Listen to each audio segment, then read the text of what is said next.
Welcome to Some Derps Talk About Games. I'm your co-host, Mango. And I am your co-host, Buddy. And today we're going to talk a little bit about the early Marvel Phase 1 movies, live for the first time on Twitch. Before we do that, Buddy, why don't you tell the folks at home what it is we do on this podcast?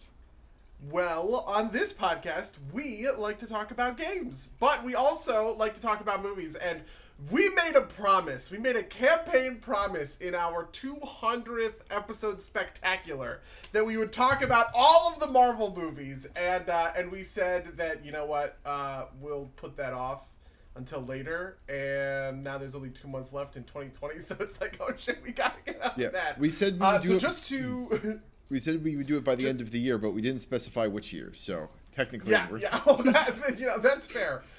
So we did, we've also decided to like break them up. This is not an comprehensive MCU podcast. We're actually cutting, I guess, technically into 6 parts at this point, right? Like for each of the phases, phase 1, phase 2, phase 3, we're gonna do the first half, second half, so that we have enough like space and like room to talk about each of the different movies. As we get a little bit later, right, like we've obviously recorded casts about Captain Marvel and Avengers Infinity War, that kind of stuff. We might like reference some of those sorts of things, but like we've actually never touched any of these early movies because this all like predates the podcast by a whole bunch. I mean, Iron Man came out when we graduated high school, which is a thought. I had an Iron Man 1 poster in my college dorm room, or not my dorm room, in my college apartment, but it was still close enough. Actually, it's funny because I don't think I watched Captain America until it came out on Netflix, like when we were in late college, just because I wasn't caring that much about this kind of stuff at that point. But yeah, so I absolutely remember not caring that much about this stuff. I do remember really loving Iron Man. And so the movies we're going to talk about today are Iron Man 1, The Incredible Hulk, which is the Ed Norton Hulk, and Iron Man 2. Because those are the first chronologically, these are the first 3 movies in the Marvel Cinematic Universe. So another thing that I did is I actually, do you remember like last year, maybe 2 years ago, I made a Letterboxd account. I actually rated all of the Marvel movies back then. So I pulled those ratings because I'm trying to like orient myself a little bit towards like where did I like what is my benchmark here, and then on revisiting some of these movies, which I haven't watched in years, right? Like I don't know if I've seen The Incredible Hulk in 10 years, right? Coming back to it and sort of like evaluating some of those thoughts. Did you do something like similar? So I basically haven't watched any of these movies since I watched all of these movies once. So I just rewatched them and figured I'd go with it and rely on my memories, but also just kind of like see what I thought. And one of the bigger things that I kind of came away from is even like Incredible Hulk doesn't have a lot of it, but it does have Tony showing up at the end, like they kind of swell to the first Avengers because just so everybody at home knows, I actually have watched the entire Phase 1, but he has not, or rewatched the entire Phase 1, but he has not yet. But like just kind of like seeing it all swell up to the Avengers, I thought was really well done. And I think you start to see that in these first 3 movies. Okay, so let's get started. So Iron Man 1, very first MCU movie, honestly like a momentous thing. I actually think the most important movie in the Marvel Cinematic Universe might be Iron Man 1, just because not out of a it's the one that started it all, but I legitimately think that it was an inflection point in the way we as the public interfaced with superhero movies. Like, I think about this all the time. Iron Man 1 and The Dark Knight came out in the exact same year, right? But when I think of 2008, I think about Iron Man 1 as in like a whole different ballpark, right? Like, it feels like they came out 5 years apart. right? Yeah. And when I think about where I was at the time, all I could think about was The Dark Knight. The Dark Knight came out and it was insane. I saw it like 90 fucking times. I saw both Iron Man and The Incredible Hulk in theaters, but once each, you know. And it was like not a huge thing. And I feel like people misunderstand that because like the MCU picked up all of this prominence over time and built into that sort of like crescendo of the Avengers and everything. But realistically, I think The Dark Knight was sort of the peak of the 2000s version of the superhero movie, and Iron Man was the beginning of what would end up being the 2010s version of the superhero movie, which actually has like lasting ripple effects, I would say, like in time as we sort of like look at the greater genre like as a whole. The reason I feel like certain movies that we're not going to like get in depth with don't necessarily like hit in the same way is because they're kind of operating in a different framework, if that makes sense. It's like crazy to me how much I look back at Iron Man 1 and I can see the seeds of what would end up being, right, like Marvel humor, right, or the way that these different movies are sort of structured. And it's all because it's all there kind of in the blueprint of Iron Man 1. Yeah, and you've talked about this before, but I think I absolutely agree with you. And I think there's like kind of like that moment of transition here too, because Iron Man 1 opens up with like an IED explosion, right? And it's pretty fucking brutal, right? And I think this is kind of like in transferring into the Marvel humor, right? Like that's kind of like the torch passing moment, right? Like you get that kind of dark edginess from, you know, that you know, also very kind of topical Iraq War like reality kind of thing, but then you quickly move into the Marvel humor thing, and I think that kind of marks the transition, if that makes sense. It seems nuts to me how political Iron Man 1 was at the time. Because you don't remember any of that stuff, right? Like you remember, I don't know, Tony Stark flying through Los Angeles for the first time, or doing that thing where like he's like flight test 1 and he like shoots himself into a wall or whatever. Like those are the moments that make it. But I think ultimately what it underlines is sort of a priority thing. Because so I rated on Letterboxd Iron Man 2 stars, which for me is like my stars are favorite. Like I like it, I don't like it. It's not a rating of quality. It's like a rating of preference. Which is to say that I don't enjoy that movie, right? Like I wouldn't necessarily like want to go back and rewatch it. It's not the worst thing ever. That's 1 star, right? 3 stars tends to be just kind of like forgettable, whatever. But it's something that I remember I didn't like Iron Man 1 really so much when it came out, and I don't really like it today. But I do see the magic, and the magic is absolutely in Robert Downey Jr., his performance, the kind of fun and games of the movie. The other stuff, the plot stuff, the romantic subplot, the, you know, like the villain stuff, I feel like almost all of that can just be like tossed aside. It's almost, I don't want to say like Daredevil bad, but it's almost like bad. And the movie gets carried by just like how magnetic and awesome Robert Downey Jr. and just like is, if that makes sense. Yeah, and so this is a thing that I also think happens with the other movies. Megan, we have a problem. I'm not audible on the stream. I just gotta. Off screen. Rachel just said that I can't be heard on the stream. You might have to Weird. create a new audio input. That might be it. Interesting, which means you're also not being recorded on the on the sync track, which is great. Weird. How come? Well, the good news is, all of my I know what insights happened. are being removed, you know, in my Audacity part of this. So I know what happened. Earlier, I had an audio problem. Talk. Yes, I'm talking. Look at me. All go. right, yeah, okay. You're live. There we go. Sorry about that. It's our first stream, okay? We're fucking it up. Yeah. If you want to hear what Buddy has been saying this entire time, listen to the audio recording. Okay, I am now getting the thumbs up off screen, which says that we're back. Yeah. So sorry about that, folks at home. That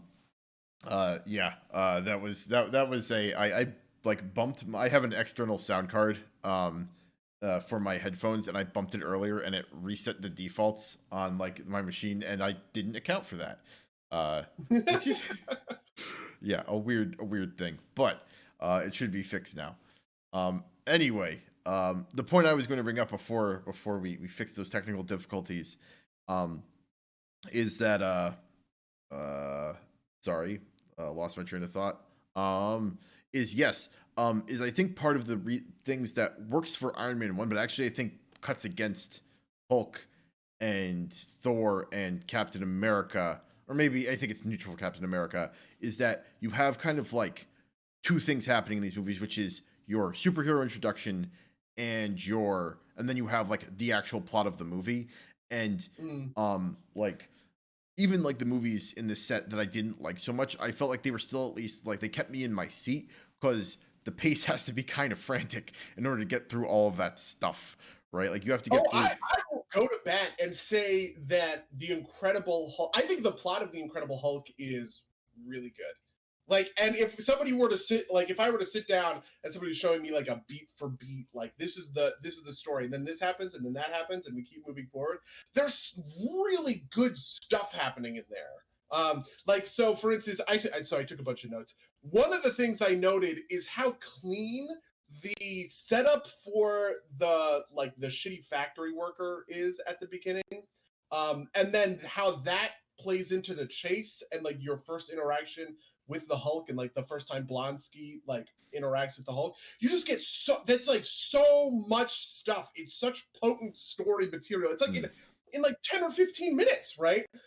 And the movie cuts out the entirety of like here's the accident, here's how he got his superpowers, blah blah blah blah blah, by just putting it all in like the opening sort of like montage, and it's literally going like, listen, 5 years ago, you probably watched a Hulk movie, you've seen a bunch of these by now, right. You understand. Here's an accident, whatever, bad stuff happened. Like let's move on. And it's just like that's like incredibly crisp and compact storytelling. I feel like. That it's just like really, really good. Yeah, and it's funny to think about how like that reflects forward into we all talked about how media at large, I think we did it too, talked about how like Spider-Man Homecoming or the first MCU Spider-Man did a great job by kind of skipping over the origin story. And it's interesting to think that was actually like I guess test piloted here because you're right, like there's not a lot of like there's a lot of setup for Hulk since like the first part of the movie is him like in South America, like dealing with being not, where he's supposed to be or whatever.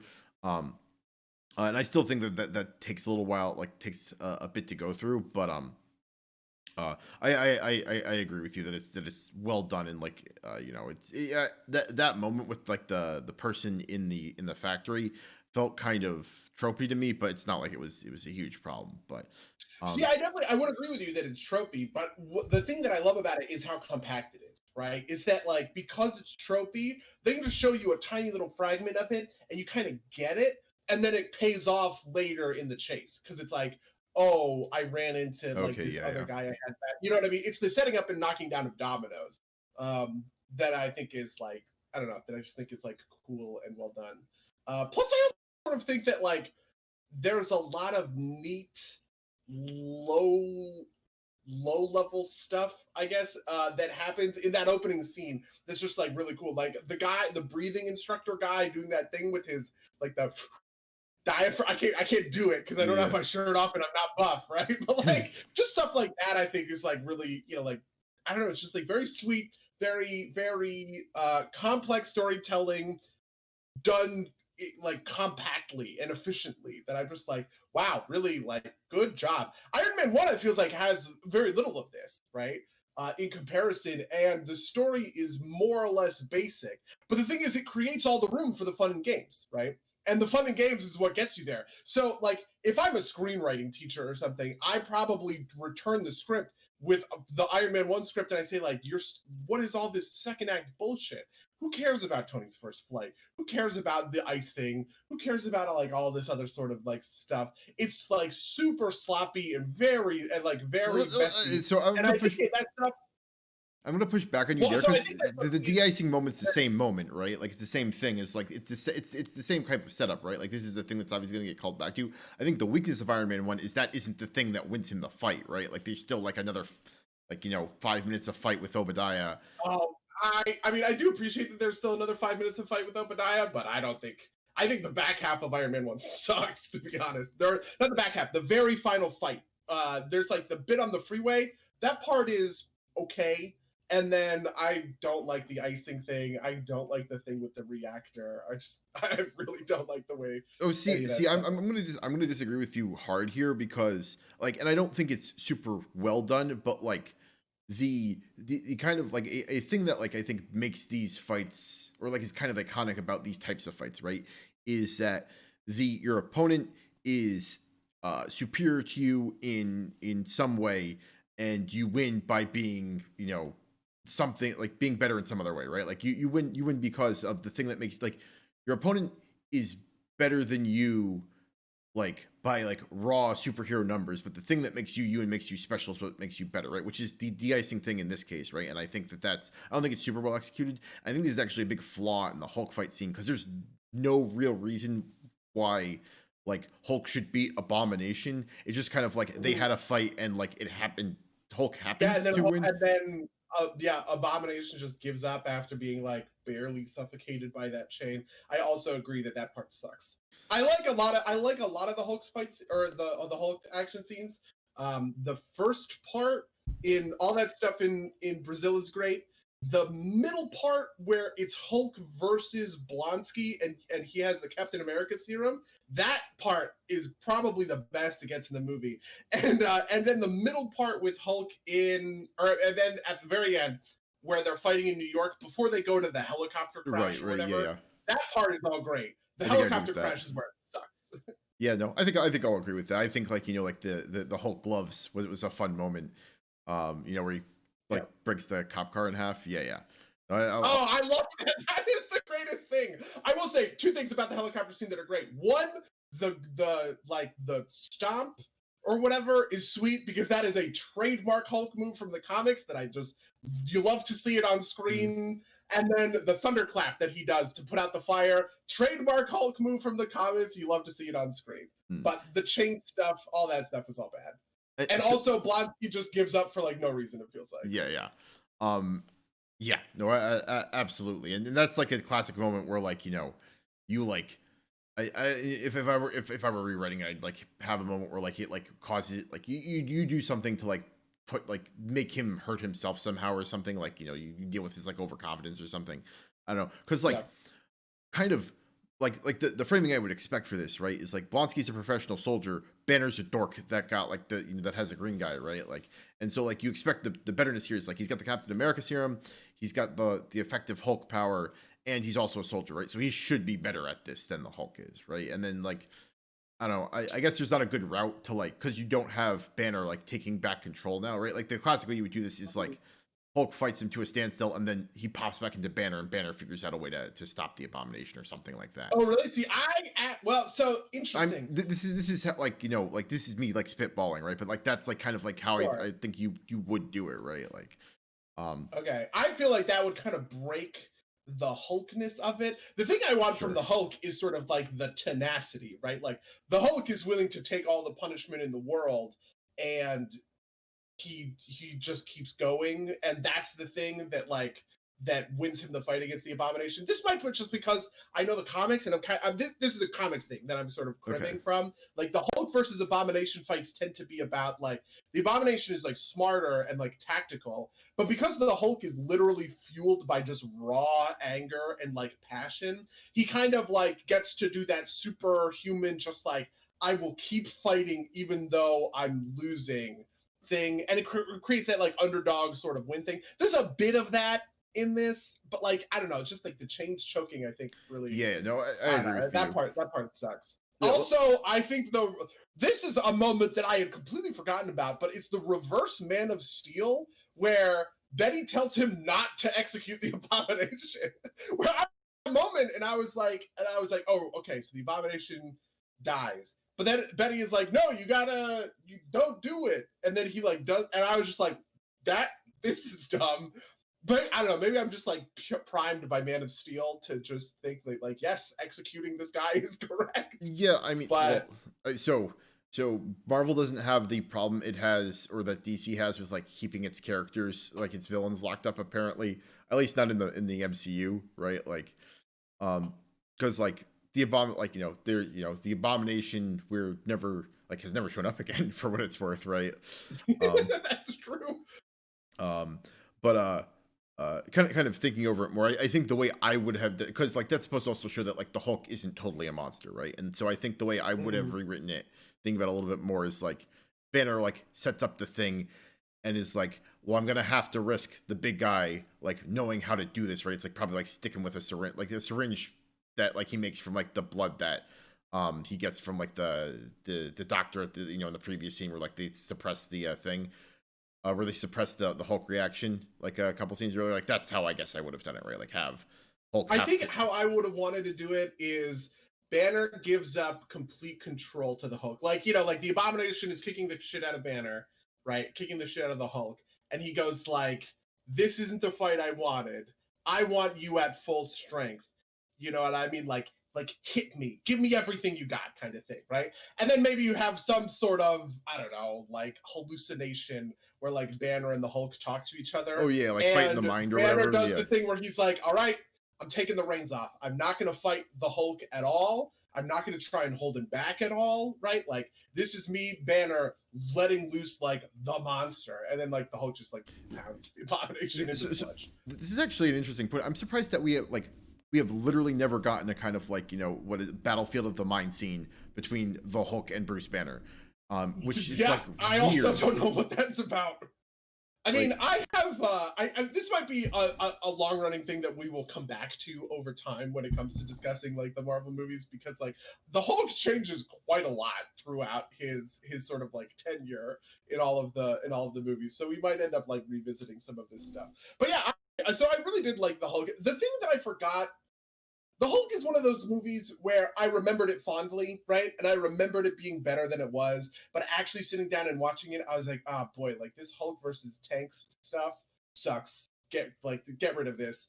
Like all of this stuff with Betty and Edward Norton, they just had like no chemistry. It wasn't snappy. Like Edward Norton, I think is fine. I think really the problem is like Liv Tyler isn't great. yeah, Um, also like some of these scenes are like kind of weird, right? Because like Betty, like she goes to the pizzeria with the dad from Modern Family, and and like he runs out the back, and she's and like can't believe it, right? Like, and you can't see him, right? And like he hides, and then like literally the next scene is her like catching up with him in the rain. Like it's like literally 2 seconds yeah, later. It's like why, right?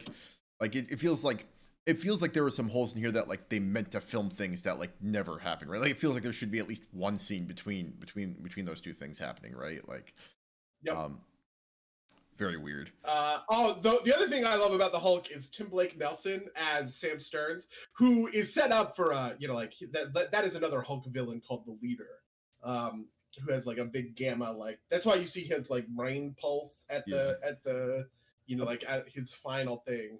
But I guess that's never gonna pay off. But So anyway, it so might he was great. apparently that gets addressed in like one of the shorts that gets bundled with the DVD home releases, and I haven't seen any of them, but I'm gonna try and hunt them down. Like apparently Black Widow brings him Wow. in, because I was thinking the same thing. And I did a No little bit way, of but research. okay, fair enough, Yeah. I guess. Anyway, we've talked a lot about Iron Man and Hulk. Where does like Iron Man 2 fit into this? I was gonna say if we're gonna talk about terrible ending fight scenes, there's Iron Man 2, because like Oh, see, I actually do kind of like Iron Man 2.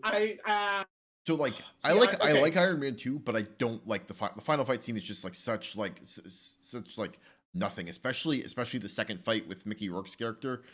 Like it's literally nothing. It's like 2 seconds long, and it's like Yeah, I think there is a problem. There is a lack of fight scene problem in Iron Man 2. There is the first fight with Whiplash, right, which kind of sets off the second act. Then you have the middle fight, which is Iron Man versus Rhodey, which is basically the best fight in the movie, yeah. right? But then, like, there's that whole back piece where he's like figuring out the new element or whatever. That part kind of drags, and I feel like there needs to be like a fight scene in there. To be honest with you, I don't know what it is, but I just feel like Whiplash like has to do more than just show up at the beginning and show up at the end. It feels a little weird for him to show up at the end of Act 1 and then be this like bad guy for Act 3, even though we've seen him throughout the middle of the movie, right? Like obviously the movie does a good job of like point A to point B, but just from an action storytelling standpoint, I feel like that movie is really missing an action scene in the back half of Act 2 that has Whiplash doing fucking stuff. Yeah, I think maybe there's just like a little bit too much going on again, right? Like like, because there's like three villains theoretically, right? Like there's like Rhodey, who's kind of a half villain at least in the middle part, right? And then there's Sure. Yeah. Hammer and Whiplash, but like, and like Hammer and Whiplash are like sometimes aligned and sometimes not, and like, you know, I think that that dynamic plays well, but I think because basically Tony's dealing with himself, or I guess the real villain that's not Rhodes is Tony, right? Like Tony's dealing with his like basically like suicidal kind of headway, and like there's not enough room for that to work along with kind of like the competing villains of Hammer and Whiplash, like working together but against each other in certain ways. And I think there's just like a little bit too, like, because like that's what the element stuff is, right? That's like Tony defeating his own, the villain that is himself in a way. Yeah, see, I love all that stuff, and this is what I remember fondly in Iron Man 2. I remember really enjoying Iron Man 2, and I was really surprised when everybody like hated this movie. And it's because it has no fun. Like the fun in games is gone here. It's like Incredible Hulk. There's no fun in games. And so, but I like all that stuff in the middle. I like the stuff with his dad. You know, like Oh yeah, this is like legitimate character arc stuff, and I kind of feel like this is the stuff that was like really missing out of Iron Man 1 to sort of like help carry that movie like for me. Even though I do think I kind of hate the like, oh, I hid the element in like the pavilion design. I think that's like stupid on a plot level. Like it's one of those things that's like I hate being this guy because I'm so often not this guy. It's like one of those like suspension of disbelief dumb things that you're just like, that's dumb. yeah. So I could build for you a case that like goes through like, you know, like, well, he probably would have told him if he didn't get killed, you know. And you know that was just like a marketing thing, but yeah, no, I think yeah, and he says the thing where he's like, "I can't realize this in my time, but the technology of the future will get us there." Like, it makes sense, right? But it is just sort of like on its face, sort of stupid and like and not realistic. And I know that that's dumb because the moment itself is good from a character and a thematic standpoint. I just wish it was like actual. If it was Tony looking through his dad's notebook and like doing stuff with the plans and visualizing the plans in some sort of way that's like, oh, my dad was so close to cracking the case, but I have the secret whatever and I figured it out. Instead of it just being that he encoded this element into the pavilion to the Stark Expo. It's just like that little bit. It's just like, what? yeah, no, I think I might agree with you in that, like, you know, like even if he like if Tony Stark or like Howard Stark had put in the in like in his journal like encode element in flat, you know, like kind of like called out that like, you know, it was somewhere in like the scientific part of it that like led Tony to it rather than Tony just being like, huh, that looks kind of weird, right? Like with the thing, I think I can buy that. I also want to raise a, I don't know. I dislike cute bullshit endings, which is something that happens in both Iron Man 1 and Iron Man 2, which are these it's like the icing moment. I hate that moment, and I hate the moment in Iron Man 2 where they shoot the repulsor blasts into one another. I feel like I don't know if this really communicates or what I'm really trying to like actualize here, but like it just feels weird and it's gone now, right? Like yeah, I feel like in all of our like current iteration of superhero movies, Marvel movies, right? Like Superman does not use cute bullshit to defeat Zod. He just defeats him. You know, like even like I don't know, Infinity War, right? Like they don't use cute bullshit to beat up Thanos. They just beat him up. And I just think that's more satisfying. I don't know how else to explain this, but besides both of those moments just feeling not like not stupid, but like very dated and just like almost like weirdly like insecure. Where it's just like, no, it is okay for your hero to just beat up the bad guy, and that's the end of the movie. He doesn't need to have some like, you know, I don't know. So Is that a good point or a bad point? So I will agree with you about Iron Man 2. I will disagree with you on about Iron Man 1 because the thing I brought up earlier, right, which is essentially the model. The model for this is like, you know, like especially with the villains that they're all fighting, which is like, you know, the hero through a mirror darkly, right? Like, right, like the thing that makes you special, or the thing that makes you more than just kind of the set of powers, is the thing that lets you beat the thing that's your dark reflection, right? And I think that works for the ice thing. I don't think it's the best way to do the ice thing, but I think the ice thing is at least kind of doing that. But this is kind of like, they randomly stumbled into it, I guess, which I agree with you. I think if it was more forceful, like if it was Tony, like, okay, imagine they're doing this thing and Stain is like, I built this company from whatever. And Tony is like, you didn't build shit. All you did was move the money around. I'm the inventor. I do the tech. I created all these inventions. And just like you're in that, suit and you think that you're just as good as me, like you're not. I understand the suits. And then the icing moment happens. I think that it works because it's like a reflection of sort of like the mastery. But that subtext that I'm laying out, which I would say is not really that never really comes up. It's not like that's ever. So you could make the case that it's there, right? Yeah, I think you don't need to. So I will agree with you that it's not the best executed, but I think that is the intention, right? Like Tony finds this because he is like aggressively testing his suit, right? And like Obadiah just pulls it off the assembly line, right? And like they put like more guns on it and make it bigger, rather than like having like kind of the spark of genius that is Tony Stark.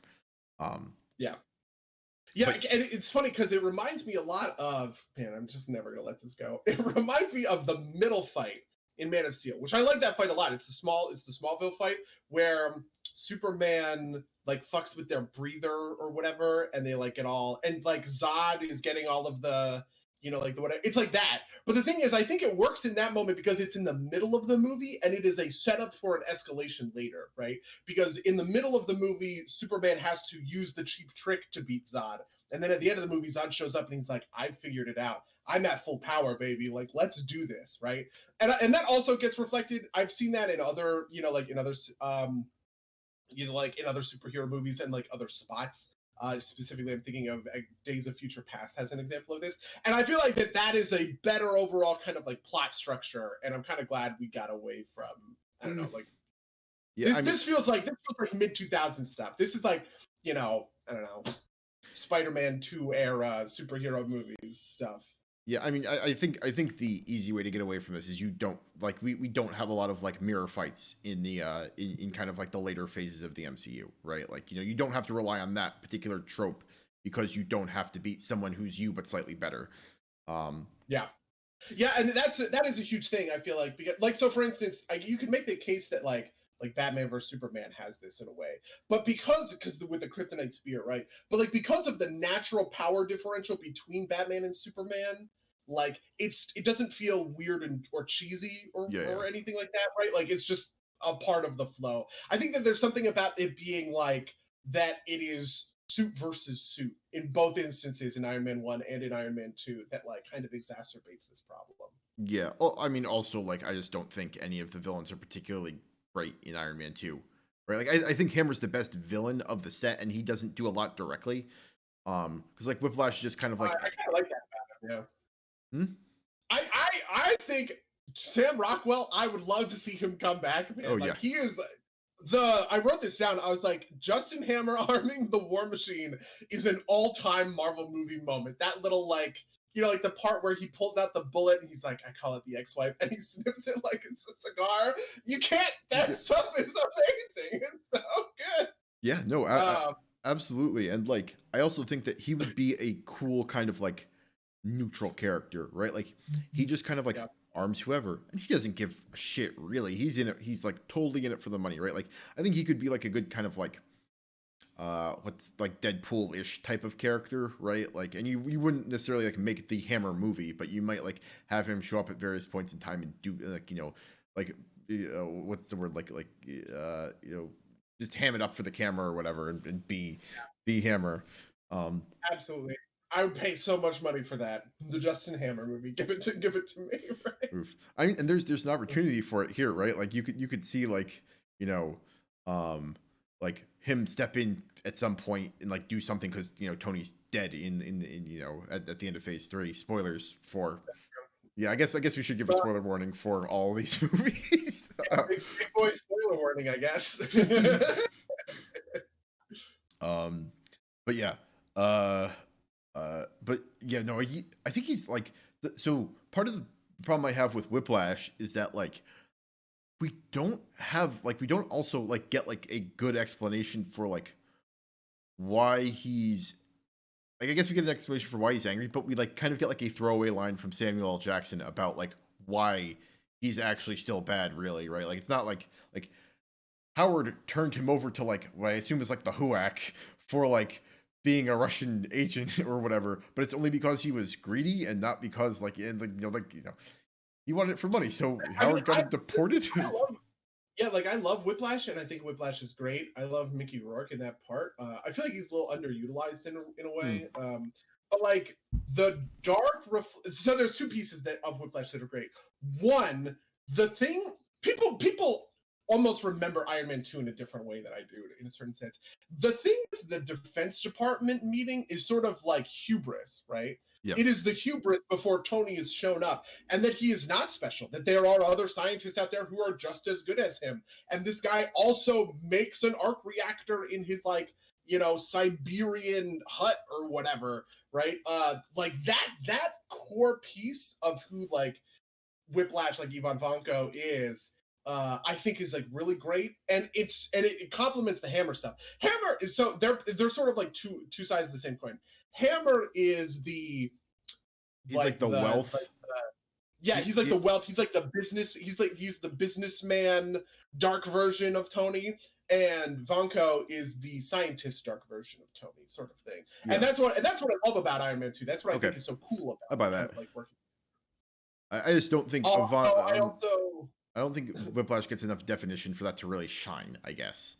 Yeah, I also think that I don't love his introduction. I remember I really liked the F1 scene years ago. I remember I thought that was so cool, but I watched it today and I was like, yuck, this sucks. Like the thing where fucking Happy hits him with the car. It's like, no, just give him the fucking suit and have them actually fight it out. Like, yeah, I didn't remember how unsatisfying that was, that there's this whole action scene going on and it lasts 7 minutes, and only the final 90 seconds has like Iron Man versus Whiplash action in it. You know what I mean? yeah. No, I agree with you. I don't know. I also think that like I don't know. Maybe that's just supposed to be like showing that Tony isn't can't do everything by himself, right? Because like that's kind of the part that, right? Like Tony's probably boned if Happy doesn't show up and slam into Whiplash at that moment.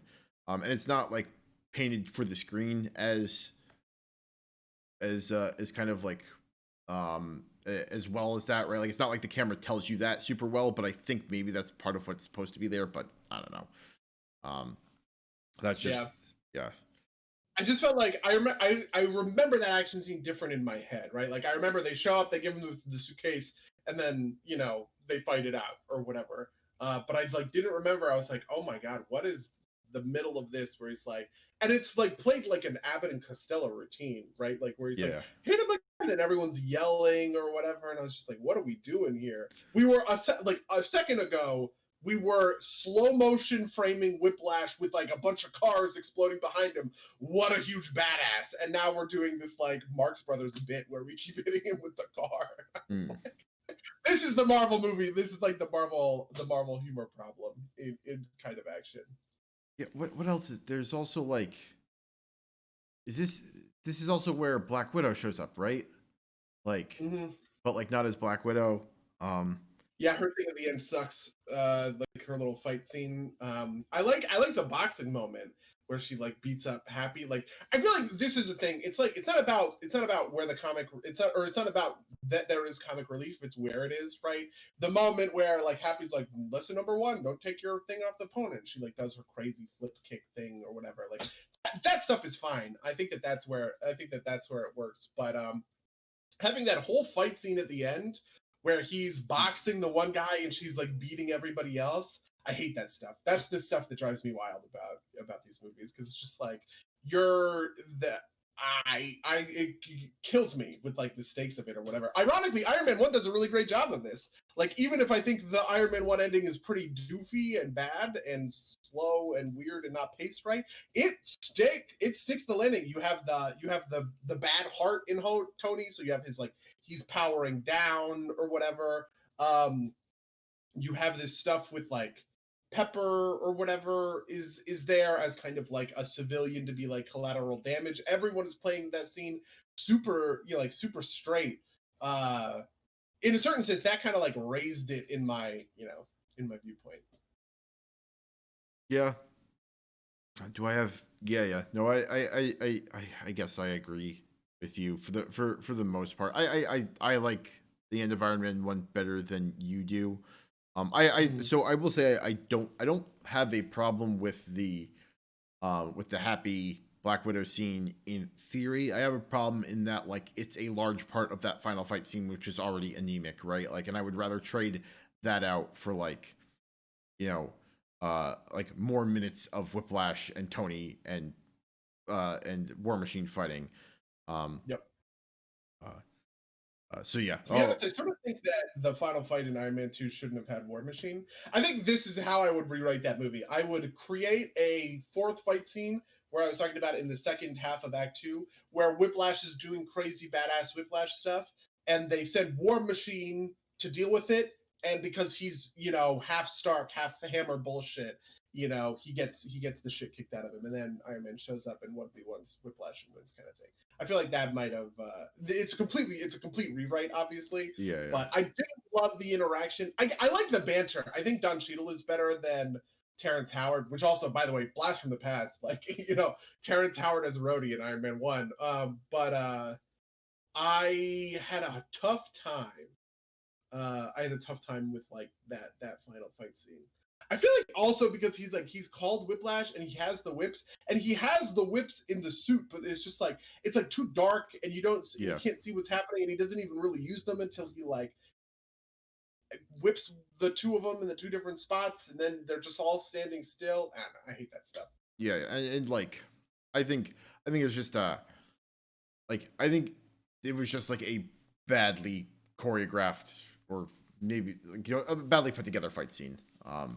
And like I think you could make the movie a lot better by just like making that scene better and kind of like ways that I can't really articulate super well, right? Like I think you've got an interesting idea there with that kind of rewrite, but I think if you just like made that fight scene better, the movie comes together a lot better. And like maybe you have to trim Yeah, fat I somewhere think else to that's get fair. to I buy do that like the time. drones. I thought the drone stuff is pretty sweet. Like when they're all, like when they're all flying around. It's only like I don't know. That seems very like minor overall. It doesn't really save it. It's the same thing with like Incredible Hulk for me. Like I wrote down in my notes, I said the action is sometimes sweet, oftentimes not, which creates a frustrating feeling compared to something that sucks me in with its action, right? And I think that that's true, right? Like when I get these flashes of like, oh, that's cool, right? Like this was a cool thing, paired with moments of not that, it actually sort of like brings the whole thing down, right?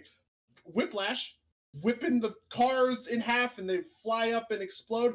That stuff is sweet. That's great. And then you have Happy ramming in with the car, and it's like, man, like this kind of sucks. And it's the same sort of thing I feel like with the end. I mean, the Incredible Hulk part was about the tanks because there's that moment where Hulk is like simultaneously fighting soldiers and tanks. That stuff all sucks. But then like Blonsky shows up and it's Blonsky versus Hulk and they're doing that 1v1 and I was like, "Oh, this is the good shit, right? This is what I want to see," sort of thing. And it's that like because there's like good action and bad action right next to each other that like that's what frustrates me. Hmm.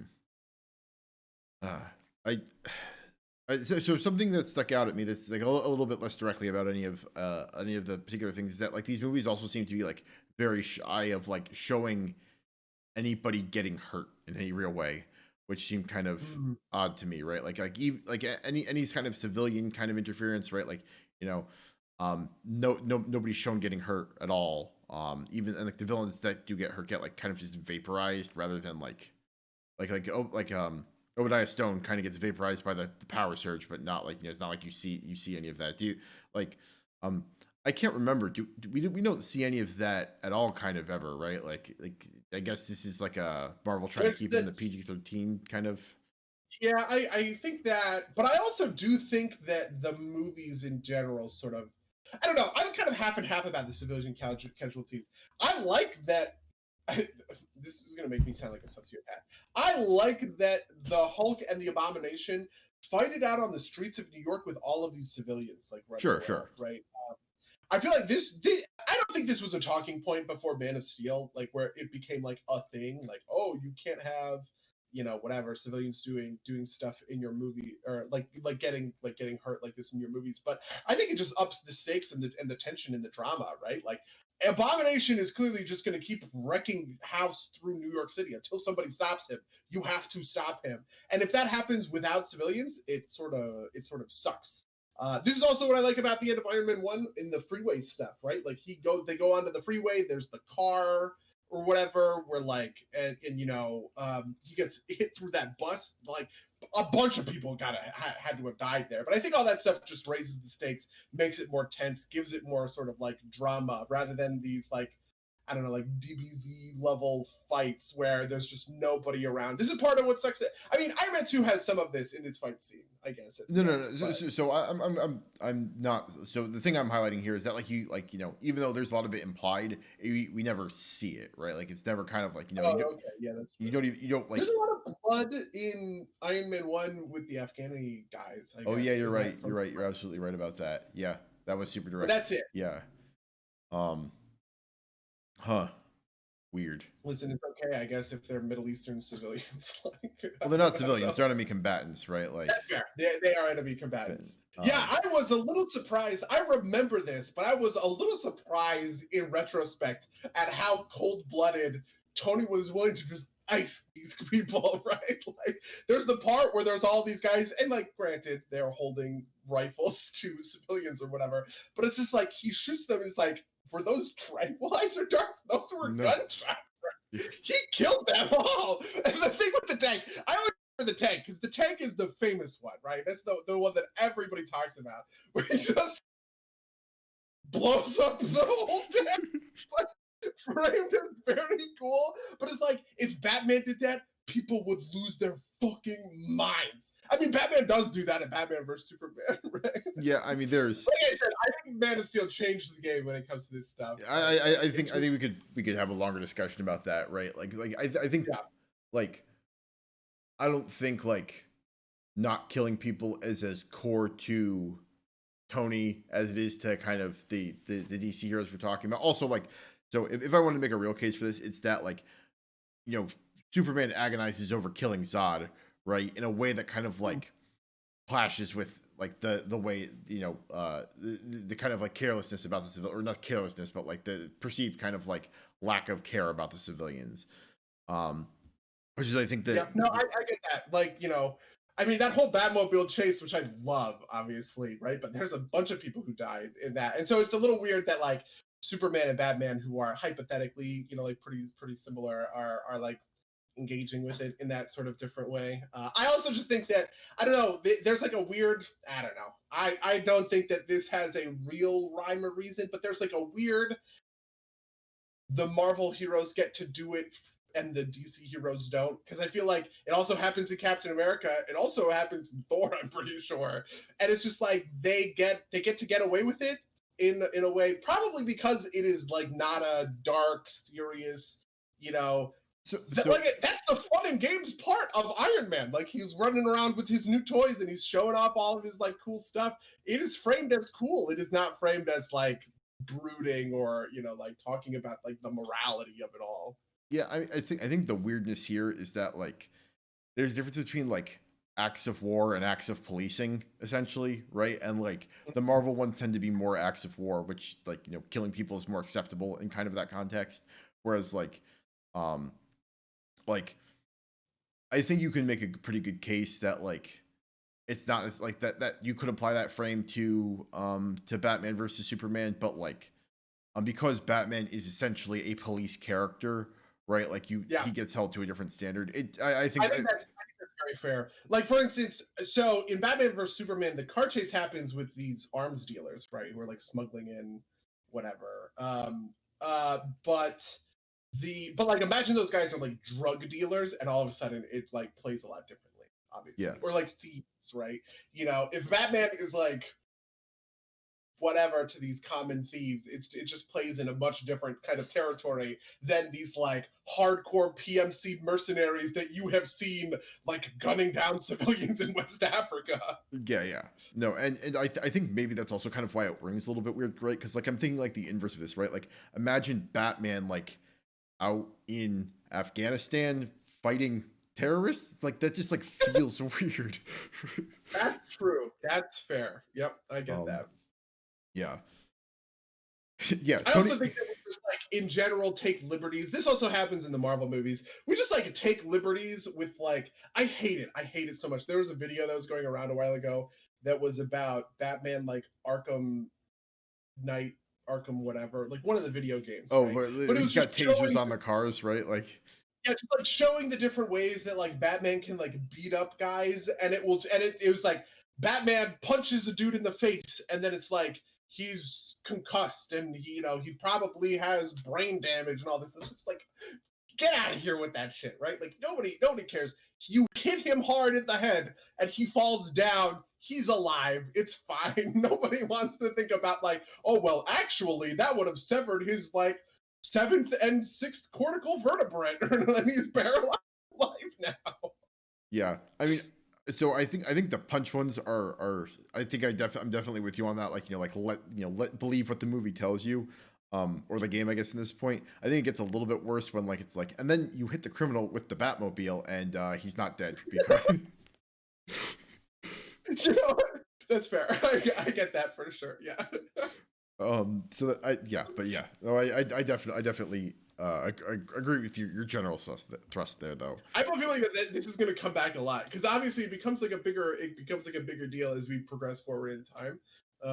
But yeah, you can definitely see that there is a certain context in which they're willing to deal with civilians in these early movies that changes over time. Yeah, I mean, and we do get the callback, right? Like this is the inciting incident behind the or like not this in particular, but these types of things build up to the Civil War kind of plot, right? Like the Sokovia Accords or whatever it is, and which is it is kind funny in Iron Man 2 seeing him on the opposite end of that like accountability thing, like when right. he's in the Defense Department hearing, which I kind of remembered, but I didn't quite remember as accurately because it actually makes more retroactively. It sort of makes Civil War make more sense for me because Tony goes through a character arc where at first he is blasé about this stuff, and then he gets faced with the reality of like, no, actually, you're not the smartest guy in the room. There are people who can also create miniature arc reactor technology and do bad shit with it, right? And he does accept that sort of like level of accountability with like it's not like he forces Rhodey to give back the war machine, right? Like that's yeah. I mean, it's heavily implied that he allowed Rhodey to take. I mean, it's almost flat out said, right? Like like there should be redundancy. Yeah. There are redundancies that keep that from happening, and so like, at least my interpretation of that was like Tony thinks he's going to die, and so he like gives Rhodey the war machine so that somebody that he trusts can have it without without him having to like swallow his pride, I guess, which is. I do want to say that I forgot how sweet the Iron Man versus Rhodey fight scene was just on the music alone because he has like the DJ in the background. And I like want that song. Like that song was really sweet. Like what a great like song to send a fight scene to. I mean, I think it's Robot Rock by Daft Punk, which like I think it's Robot Rock. It popped out to me because it's like it's two robots fighting each other, right? Like yeah. I didn't even think about that, but you're super right. Wow, that's fucking sweet. But yeah, I remember thinking, I was like, oh, like this is a good musical moment. I also liked a lot of the music in Iron Man 1 with like the electric guitar. I think that there is a lot underpinning the music in that's great, and it is not brought forward into the rest. I think the music in the MCU typically sucks and is not good. Except for maybe like the Avengers theme is fine, I guess. Yeah. It's kind of like, generic. Yeah, and I do like the way that the AC/DC songs create a sort of leitmotif for Iron Man, which I do believe comes back because I'm pretty sure in Avengers he is introduced with an AC/DC song, right? Or I don't maybe just remember. a metal-y song of some variety. It's Shoot to Thrill. So it's Back in Black in Iron Man 1, and then it's Shoot to Thrill in Iron Man 2. And I just think that like that's sort of sweet, and I wish there was more of it or a better version of it. Yeah. This is also bad. This is bad in a lot of these sorts of movies, right? Like it was bad in Justice League. It really bothered me in Justice League because it was the journey from Man of Steel to BVS carried forward a lot of the music from Man of Steel gets brought forward into BVS, and that there's a lot of interesting musical stuff going on inside of BVS, and it would have been nice to see that continue into Justice League. There's a bit of that with Wonder Woman's theme, right? Like Wonder Woman's theme gets expanded upon in her solo movie. And there's just like more complex stuff kind of like going on underneath the surface. But I just feel like music is a weak point among all of the Marvel movies except for Guardians of the Galaxy. Yeah, I'll agree with you. Um, yeah, no, that's good. That's a good point. Guardians of the Galaxy is like really knocks it out of the park. But like that also speaks to like, we were talking about this briefly while we were playing Star Wars yesterday. The best Marvel moments are the kind of like licensed music moments, which is That's true.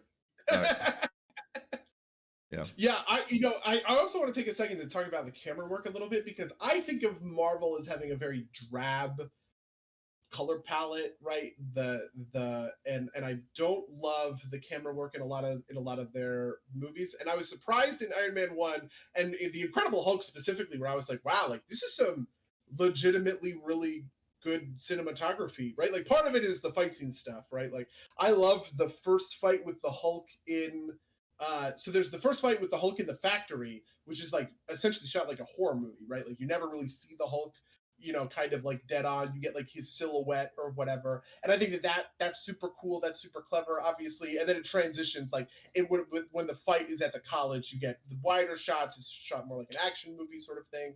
Um, and then the same thing gets replicated for the Abomination, and the Abomination's like kind of creation scene that's shot like a horror movie in the exact same way like the first scene is. I was like, this is good shit. Like look at these guys, go. Like the colors are good. The Hulk is not quite green enough for me. And I don't know. I just wanted to be a deeper green. I also hate the moment where he looks at the stretchy purple pants and says, "No, I want purple pants on my Hulk." God damn it.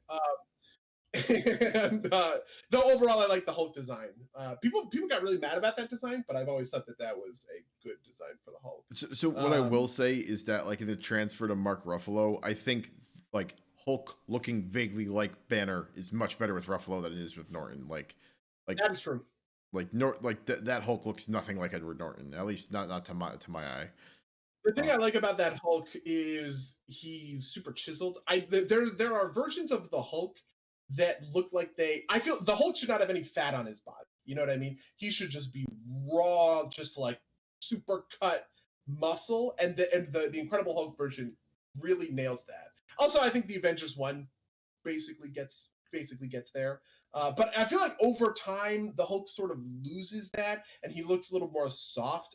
Like Avengers Endgame is really sort of sticking out for me on this, which I dislike. I want Hulk to be like, I don't know. Maybe I just want. I just like that look where it's like he's like muscles are like ropey, I think that's sweet. Yeah. Yeah. No, I don't know if I have strong Hulk opinions on how I think the Hulk should look. I just, You know what? Fair enough. Okay, so we're coming up on time. Where do you want to? I get so here's where I was at before. I had Iron Man at 2 stars, Hulk and Iron Man 2 both at 4 stars. I think on recollection, the only real change I want to make is the Incredible Hulk. I would probably drop to 3 stars. Ultimately, I remembered this movie better than it was, but I was not super thrilled over the course of it. I also sort of want to do the same thing for Iron Man 2, even though I like that movie a lot, and I think that it's more complex like on a character level and on a theme level. I did find myself like kind of sort of bored in a little bit, but I'm gonna leave it at, in my head, it is a low for 4 stars. Iron Man 2, I feel like I should bump it, and I want to bump it, but I know that I'm lying to myself if I say that I don't dislike this movie, because I kind of do. It's like fun and it's like watchable, but like when I think about it, it sort of like frustrates me. And the only stuff that I remember of that movie is the stuff that frustrates me. So that's sort of where I come down on these three when it comes to the Phase 1 MCU, which, by the way, is not a mark on quality. I'm talking purely about preference. And this is a 5-point scale. Yeah, this is 5 stars. Yeah. All right. So I'm gonna say that like Iron Man 1, I would have remembered as like 5-ish stars. I would probably say it's closer to 4, just because like there's some flaws there, like Obadiah Stone is just like so nothing to me. Like it doesn't seem super great, and I really dislike like in terms of what I want is kind of like the mirror darkly, kind of like you're defeated by the thing that makes you special. Obadiah Stone is not. Like the ice thing just like kind of doesn't matter, and that really sucks for me. And that seems like a lot to kind of like hang a whole point on, but like I'm consistently of the belief that if you don't stick the landing, it kind of like screws up the rest of the movie. So I'm gonna say like 4 for that. Hulk and like Iron Man 2, like I don't remember how I felt about it. Like the fact that I didn't have strong feelings about it probably indicates to me that like I didn't care so much. And so I'm gonna say that like that's probably like a 2 or a 3 for me, just because like I don't like. I thought the Mickey Rourke stuff was like really. I'll go with a 3, right? Just because like I felt like that final fight scene was just kind of like whatever. Okay. And then Hulk, I don't know. It didn't really connect with me a lot. And I'm probably gonna leave it at like a 2-ish, right? Like, yeah, that's got to be where I leave it. But yeah, Okay. Fair. And I guess I think the original question was about like the power rankings. So power rankings as of now for me are Iron Man 1, Hulk, Iron Man 2, or no, Iron Man 1, Iron Man 2, Hulk, rather. Yeah. I guess my power rankings are Iron Man 2, Hulk, Iron Man 1 in terms of preference, but I don't know that it goes that way in terms of quality. Okay. I think maybe Hulk is the least good. I don't know. The Hulk is. I really loved the plot of Hulk, and it's funny that I feel like it's inconsequential and less important than the plot of Iron Man 1. But I do sort of feel like that's true. Because like we don't really get like a real Hulk movie until I guess what Ragnarok. Is the closest thing to like a Hulky movie, right? Like he's always just kind of like a secondary character at best in somebody else's plot. Yeah. Okay. So what did I say? Iron Man 2, Hulk, and Iron Man are so I'm gonna keep track of this in my notes so that when we come back next week, I will slot in our next week movies in this, and we'll build our power rankings over time. Okay, very cool. Next week we'll be doing the back half of Phase 1, so that's Cap 1, Thor 1, Avengers, right? Yes. And then we'll go into Phase 2 from there. And I'm very excited. I love Thor 1, but I have not seen it in a long time, and I really, really despise. I talk shit about Cap 1 constantly. And it is 1 star on my letterbox, and I'm interested to see if I think it's any better given time. So if you just kind of like from a 10,000 foot view, Thor was worse than I remembered it, or at least, and Cap was better than I remembered it. Interesting. Okay, yeah, let's do this. All right, but we'll move into I guess the back half. Buddy, how's your week been? I want you to guess what I have been doing with my week. Has it been playing WoW? It's been playing World of Warcraft. I've gotten since the pre-patch launched 2 weeks ago. Almost to the day. Tomorrow is 2 weeks. I have gotten 3 characters from 0 to max level. Nice. Because I just like it's so fun to level now. Like I talk about this. I talked about this all last week. It's just so easy for me to sort of just be like leveling on one screen and like watching something on the other screen. I finished off New Girl, which I talked about last week, and I have to say the ending sort of sucks. They did. I don't know why sitcoms have done this more recently. Parks and Rec did this, and New Girl also does this, where the final season has like this weird time jump in it, and I'm just like, who the fuck thinks this is a good idea? but mercifully, the final season of New Girls is only 8 episodes, so I did not have to deal with that. I did not have to deal with that for long. The thing that sucked about it is that, like, for a long time, that show was about a bunch of 20-somethings, 30-somethings, who just, like, didn't have their lives together. And for some reason, I did not find it super endearing when they time jumped into a version of things where they do have their lives together.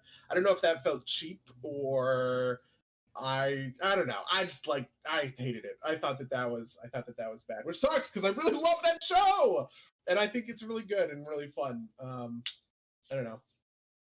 What have you been up to? Tell me about your things. So, games wise, I played some more Hades because that game is fucking great. How many hours are you at Hades right now? Sorry? How many hours in Hades are you at right now? I think I'm closing in on 70. Wow. Yeah. What else? I played a little bit of Crusader Kings 3, but the other thing I played is I spent a little bit of time with a game called The Choreographist. Have you heard of it? Yeah, heard of it. Yes, this is the cool thing I was talking about last week. Okay, cool. So just for context for people, The Choreographist is a prototype that Akupara Games made for my company, right? You know, we have people on staff. We obviously have like artists and designers and stuff like that. This was headed by Danny from Puba, who is the lead designer. He was like the guy who designed the Metronomicon, and at first he like wanted to make a sequel, but then he wanted to. I don't know. I don't know the details behind it or whatever. But he created this rhythm game. We created a vertical slice, pitched it around to people, but ultimately we were just kind of like, you know what? I don't think that there's enough in this project where we're not going to bring it any forward. Normally, this stuff dies, right? You know, anybody in game dev can tell you about like the games. I have games under my belt that are the unreleased, the unreleased games that I worked on. And so it's very cool because we released it in its vertical slice, very janky state on itch.io for free or for pay what you want, technically. So yeah, what did you think? What did you think? So I will say first off that the Metronomicon lineage is very apparent. Like I which is not a bad thing. You know, just like it's very clear that's where it came from. So I didn't play a ton of it, right? I played it actually for like an hour in between, like between when I got home from work and when we started playing or when we started casting, right? Like not like that entire time, but I took an hour in there and fooled around with it. I like rhythm action games. I find like trying to coordinate the two pads to be like super like just hard to get my mind around. And oh really? Yeah, and because it's not in the 4 direction thing I'm used to, I like couldn't I had trouble like just like mapping the things in my head right. Which I'm sure I would get with time. Like I'd be able to figure out like how to like get those muscle reflexes down. Also, I think part of this is just like it's very clearly a prototype, and so I'm not gonna hold it too far against it. But like I did not have a good kind of understanding of like how the mechanics were supposed to work. Right, like I couldn't figure out what I was doing wrong to get like the character swap to work. Half the time I would like hit something. Always swap on the trigger notes. Like when they do the thing and they have like the moves, you know what I mean? Yeah, so you can swap there if you don't want to use one of the moves. Right. Oh, it's just a swap? I thought you swapped. I thought you could swap and it pulled the move out. So part of this too is that like the description are for PlayStation controller and I have an Xbox controller, so like the key hits aren't there, but like it's like hit R1 to swap out and do the move instead of just do the move like from the bench, and I couldn't quite get that to trigger right. Yeah, so what happened? These are called trigger notes, which are like you get to the end of a phrase or whatever, and then the trigger note happens where there's the thing that pops up on screen, and then the little dials go out and then back in. Right. You can hit the big moves, and the big moves do whatever they do, right? There's the one where she brings all the daggers in. There's the one with the missiles, and then there's the roar, and then there's the healing stone. Instead of those, you can hit R1 and you hard swap characters. So if you don't want, so it's kind of you're giving up power, right? Because like you want to use these big powerful moves, but you also want to keep your guys alive. I was streaming the Choreographist for Buddy Gets Good last week, and that was like a core thing, right? Like when I was getting into the higher levels, I was like taking tons of damage. But there's two types of damage. It's like scuff, which can be healed back if they are dropped out. And then there's like real HP, like wound damage or whatever. The idea behind the Choreographist is that it is a fighting game mixed with a rhythm game, in the same way that the Metronomicon is an RPG mixed with a rhythm game. So that version of things where like you take a bunch of damage, but you swap out of the fight and then swap in with the other person, and heal it back up, comes from like the fighting game lineage. Yeah, I mean, it feels like it also like feels like it's halfway between a fighting game and like a beat 'em up, which they already have like a super hardcore shared lineage, right? Like Final Fight and Street Fighter or whatever. But yeah. Did you play story mode at all? A little bit, yeah. Okay, because I also think a bunch of another thing that you can do is you can swap at any time with orbs, but you only unlock orbs in story mode, which I did not do. Like it's not active in free play unless you progress through the story. Yeah, no, and I was playing a little bit in this story mode. I just kind of like, I feel like I should go into free play and like, try and just like get the mechanics down, right? Like lab it, I guess, which is funny because like labbing a rhythm game is a weird thing to think about, but it makes sense. Yeah. But yeah, no, it is a super neat concept, and I'm glad that I get to at least like fool around with it because it's neat. So thank you guys for that, for putting that out. Yeah, I mean, we were kind of faced with this question, like, what do we do? Do we just like get rid of it? And it was Danny who really championed it. He was like I want to put stuff out there. Also, because like like there are artists who work on this game, and people want to like add it to their portfolio or stuff like that. You don't want to hose these people by saying like, we're gonna put it in the vault forever, sort of thing. So. I also think it's super cool that you can add custom songs to it. I don't know like what the mechanic for that is. I have no idea what that functionality is like. I just saw it when it was not there. I played a bunch of the prototypes because I'm good at rhythm games. I was playing a lot at like hard, and I feel like I was like testing sort of like the harder versions of the Choreographist for them or whatever. And the interesting thing was seeing some of the stuff that got brought over that I had never even this is stuff that Danny didn't do on the dime. He was just like, you know what, if we're gonna spruce it up a little bit for release, I want to give it some real kind of like heft. So I think he added that functionality late. Yeah, no, so like I was, before I saw that, I was thinking that like that's like a potential way for it to like have a little bit more life, right? Like is like rhythm action games tend to kind of get extended life through hacked in custom maps, right? Like Beat Saber has a lot of this, which I played a lot of. That's the other thing I wanted to talk about, which I had forgotten about. I played another rhythm action game. I have let me. You can see it. I have a Quest 2, fresh from the Facebook. Whoa. Yeah. Mark Zuckerberg himself gave it a little smooch as it left the door. Maybe. I mean, there's some controversy around this that might be worth talking about, which is like I have no insight into VR stuff because we don't do VR stuff. Like any people pitch us VR stuff all the time, but we hard pass on all of it because we're just like, we're not a VR studio. We don't want to be known as a VR studio. I feel like you need to kind of specialize if you want to do VR, and it's just not something we've ever been interested in. Yeah. So the controversy here isn't about like the VR aspect of it, because it's great as a VR device, right? Like it works super well, but you have to sign into Facebook to in order to use it. And if your Facebook account gets banned, you lose access. You can't even like use the thing. So wow. I mean, I don't know that I want my Facebook account linked to my like.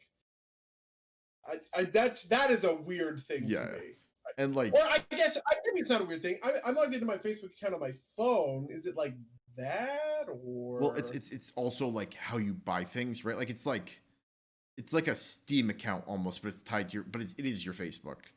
And like the thing that's like really troubling is kind of like this idea that like if you get on trouble on Facebook for some reason, and some examples of this that I think are like mostly innocent are things like people made fake Facebook accounts so they wouldn't have to like be really involved in the Facebook infrastructure, and then they got those accounts banned and they can't use their headset because of that. That's true. Well, Facebook is really hardcore about that now. Like we Yeah. can't.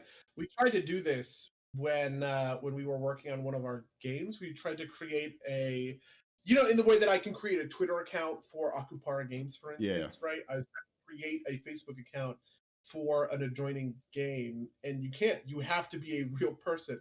They make you take a picture of your face, and if it matches up, because what they did was I made that person. I took a picture of my face, and it was like, sorry, you're already on Facebook, buddy. You can't trick me. I'm the algorithm. And I was like, okay. Fuck. All right, I guess. Yeah, they're weird about that. So occasionally I'll enter like sweepstakes randomly. It's like a thing I do when I'm like on my lunch break. And like, Facebook's a big vector for that, but I am unwilling to kind of like put like sweepstakes entries on my Facebook page. So I went to make like a fake account for that, and they, same thing, wouldn't let me. So I guess I just don't enter contests on Facebook then. Weird, because you could I like, thought about doing that for Twitter because so many places are like, oh, give it a like, give it a follow, give it a retweet. And it's like, I don't want to retweet my whole fucking timeline yeah, with like all this way bullshit, right? Like, yeah, no, get a dedicated Twitter. You can do it for Twitter. You can do it for Instagram, which Finstas are fairly famous, right? And yeah, that's a Facebook thing, right? So weirdness there. But anyway, certainly. to get back, Tell me about the Oculus.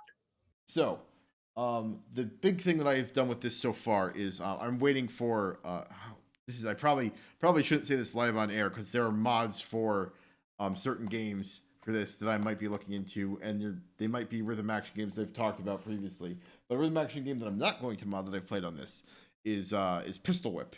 And Pistol Whip, the idea is basically it's like, what if we tried to simulate kind of the John Wick experience, which is super cool. Like there's music playing in the background, and you get like bonuses for shooting on the beat, and you're just kind of like bang, bang, bang, bang, bang, bang, and it works pretty well. It's not as feature rich as I would like, right? Like you have a pistol and that's it. And you can dual wield pistols too. It's like just like a checkable option. It doesn't really matter so much. But it's super interesting. I need to dig into it a little bit more, but it is a lot of fun. It it works. It works well with the aim assist turned on. You can like get bonus points by turning off aim assist, and like it's called dead aim, and you have to like be super accurate with it. And that's neat for its own thing, but like it is just like too hard to do, at least kind of like casually, right? Like I much prefer kind of like the whip your arms around and like do like kind of John Wick style shots where that's supposed to be the skill of the agent, where this is like whereas like you honestly have to aim it right. Like I have in the past done some pistol shooting. I'm not like the greatest shot, but like you have to kind of like aim like that in order to get consistent hits with the deadly aim or with the dead eye on. But it's a lot of fun. It's got some like neat features where like essentially you instead of having to I have sitting around, I have the old like Rift, right? Like this is one of the pylons. You don't need that anymore. You just kind of put it on your head and you draw it on the floor, and you draw like with like your hand, you could draw a play area on the floor. If you step outside of it, there are cameras on the outside of this thing that like show in black and white, and so you can kind of walk around with it on your head. It's a really cool product. Again, How much is it? I think this is a 64 gig version. And it was $300. Wow, that's actually cheaper than I would have expected. Yeah, and it's also wireless, right? It's like it's completely self-contained. It runs on a modified version of Android. You can also hook it up to your computer, I hear, to like run stuff off the desktop, things that need a little bit more juice.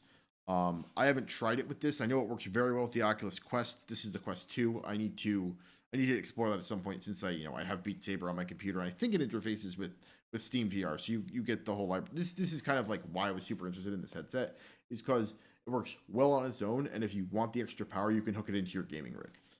So that's like the affirmative sales pitch. The negative sales pitch is, of course, those things are brought up about signing into Facebook. That's probably why this is so cheap, because you have to sign into Facebook, right? And so they can, harvest Even your if data. you're using your computer. Oh well, so if you're using even if I'm desktop mode.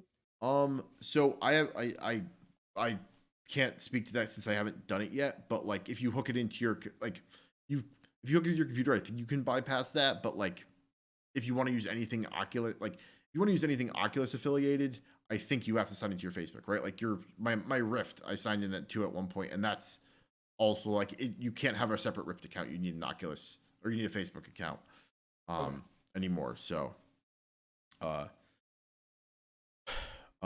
if you want to use it as just a Steam VR headset, you can probably, or you might not even be able to set up the device without it. I don't know. I can't speak to that directly. And so I'll maybe use some experimentation at some point, and maybe I can come back with a better answer, but I can't give an authoritative answer on that. Okay. Yeah. The other thing I wanted to talk about a little bit is, so there's actually another piece of news, which is that the new Hearthstone announcement happened, which was honestly pretty gigantic, especially for an end of year. Like normally at this point of the year, they just announce the expansion and move on. But this one, they announced a new game mode. They announced a bunch of new sort of like features and a revamp of like the quest and like progression system. It now looks a lot more like a battle pass in a way, where, or like a season pass or whatever, where like you are instead of doing quests daily for gold, you are getting gold at milestones in the thing, and completing quests gives you experience or whatever through that, just like through playing, which includes stuff like hero skins, that extra sort of stuff. They also announced that the next expansion is Madness at the Darkmoon Fair, which is an Old Gods themed expansion around the Darkmoon Fair, which is honestly kind of funny because like this is a big thing in like Warcraft, like WoW lore communities. Everybody is like, oh, the Darkmoon Fair is like secretly old gods, like whoa, spooky carnival sort of thing. And Hearthstone is like, yep, that's exactly it. Here's a new version of all of the old gods. Here's an Azoth and Yashraj, and there's a new Yogg Saron and all this other sort of stuff. But I haven't been too deep into it because I haven't played Hearthstone, I think, since September. When do you remember when I told you that I went on like a huge losing streak and I stopped playing Hearthstone? It just like cold turkey to Hearthstone because I got so mad. I have yet to go back, especially because I'm just playing all this WoW at the time. But the other thing that I wanted to talk about was The Wire. I've been watching The Wire again. Have you ever seen it? I have not, but that sounds like a thing. I know, and apparently somebody we both maybe know walked into the liquor store near campus and saw one of the actresses and was very impressed by it. I don't know. Since we went to school in Baltimore, is it secret where we went to school? No, it is not secret where we went to school. I think people know that we went to school in Baltimore. Yeah. I feel like The Wire is like specifically for that. Like if we went to school if we went to Rutgers, right? I probably wouldn't be saying the same thing. If we went to Rutgers, maybe we should watch The Sopranos. Yeah. I mean, we both grew up in northern New Jersey, right? Like that's true. Yeah, we just I watched 3 seasons of The Sopranos. I just never got around to finishing it. Yeah, I need to watch it. So my parents love The Sopranos because they're it's like all places where they grew up, right? So that has happened to me because obviously they're based sort of in Newark. I don't know Patterson very well, but I knew Newark very well. So there are times where they like take these meetings. I'm like, whoa. And the same thing, by the way, happens in The Wire all the time because there's I don't like it jumps around season by season because each of the seasons sort of focuses on a different sort of like piece of the puzzle or whatever. So like season 1 is West Baltimore, season 2 is the port. It's like I don't fucking know the port or whatever. But there are some spots where I'm like, that is like next door from Johns Hopkins. But yeah, anyway, The Wire is good. I don't know. That's it. That was my other thing, is that I was watching The Wire and I watched one episode. I don't even remember why. I just put it on. And then I went to watch one of the Marvel movies. I guess it was Iron Man 1 because this was over the weekend. And so I watched Iron Man 1. I watched maybe like the first 30 minutes. I was like, man, this sucks. I'm going to go back to The Wire. And I ended up watching like all of The Wire in like 2 days. And by all of it, I mean the first season in like a week, but whatever. I forget how good that show is sometimes. Like one of the things that got me about The Sopranos, and I think both The Wire and The Sopranos do this, where they sort of, they like pull back the veil on this sort of like secret taboo piece of the culture, right? Like on one end it's sort of drug dealers, on the other end it's sort of like mafia stuff or whatever. And I was interested in going to The Wire because I had just seen Narcos. I had just watched Narcos, and I was like, you know what, like I wonder what like the first like drug dealers show is like or whatever. And I was actually really surprised by like how compelling I found it, even though I feel like it is sort of the proto version of what like Breaking Bad and Better Call Saul and Narcos would all kind of like continue on in this vein. Though it's obviously much more concerned with kind of like the boots on the ground, if that makes sense. Yeah. Right, like in Breaking Bad you get little glimpses into sort of like the daily activity of a drug dealer, but for the most part it's worried about like high level supply, and a lot of this stuff is taken, you know, like we never see the specifics of Gustavo Fring's operation. We just understand that he has this, you know, network throughout Albuquerque and New Mexico. Whereas in The Wire, Avon Barksdale's operation, you know his muscle, you know his distribution, you see the people on the very bottom rungs, right? You see the lieutenants, you get a very good picture of kind of like all of that. But the thing that I find most compelling about it is that does that thing that other shows will take for granted, which is like a cop sees a crime happen and then it like cuts to them in court or whatever. But like The Wire takes it really slow, and there's a lot of drama in like, well, we have someone who admits on the record that there's this drug stuff going on, but then they lie on the stand or they say whatever, or they get, you know, they get killed between them talking to the police and a court date or whatever. And all of that stuff I feel like is like, it's so fertile and it's so cool. And I just wish that I don't know. It is a one of a kind. It is like a one of a kind show. And it has some of the greatest like little moments in television, specifically between McNulty and Bunk, who are two of like the protagonist characters, right?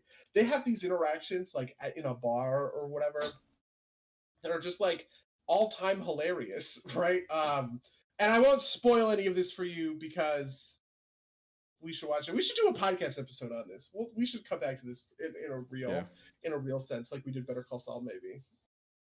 Yeah, no, absolutely.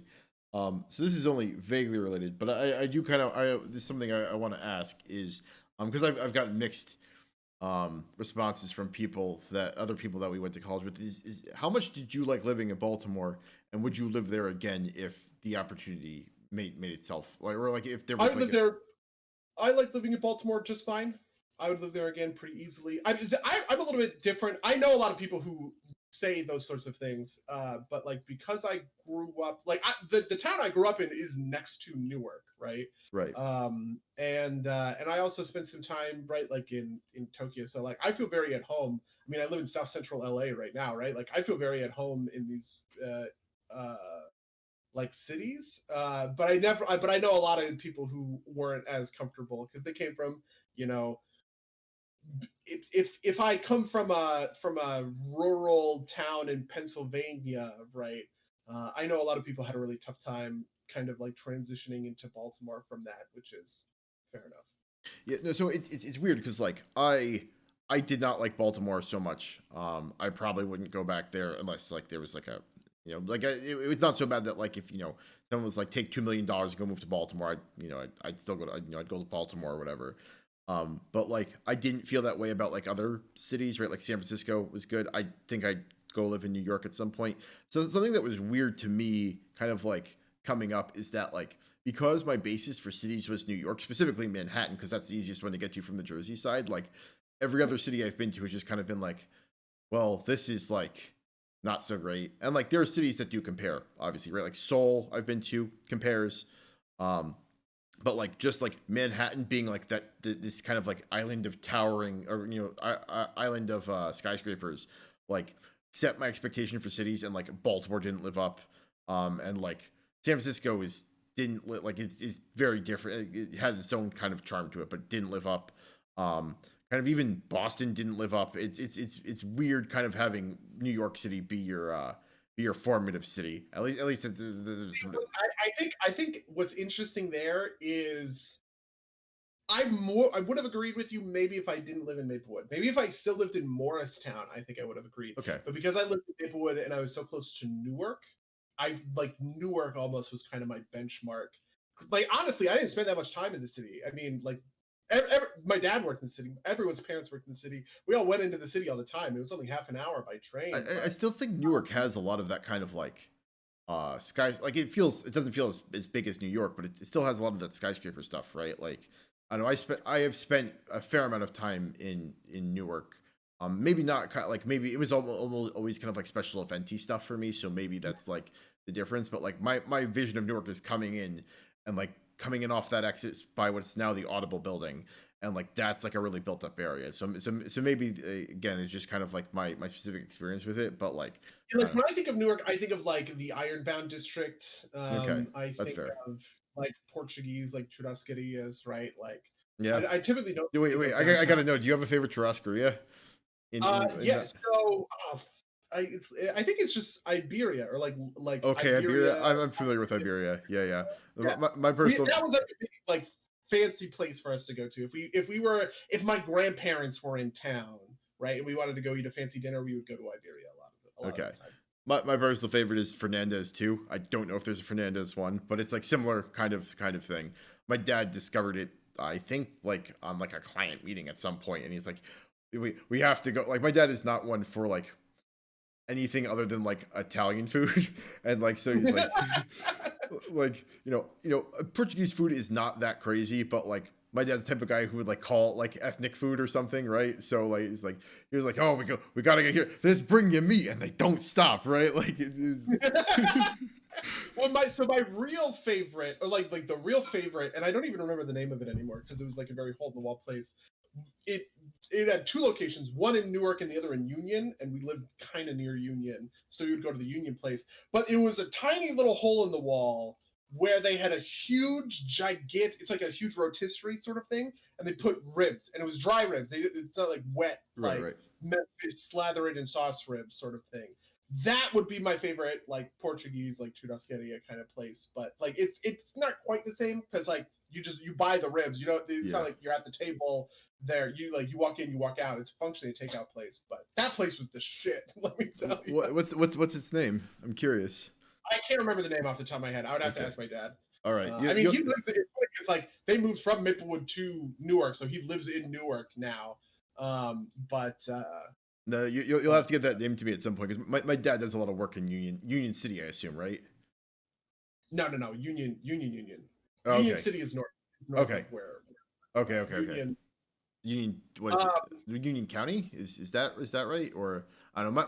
My geography is not great. Hmm? it's like so. There's Newark, there's Elizabeth, and there's Union is kind of in on. Okay. They kind of make a little triangle. Oh, is There. it So it's Union like Township? yeah, I think Okay. so. Okay.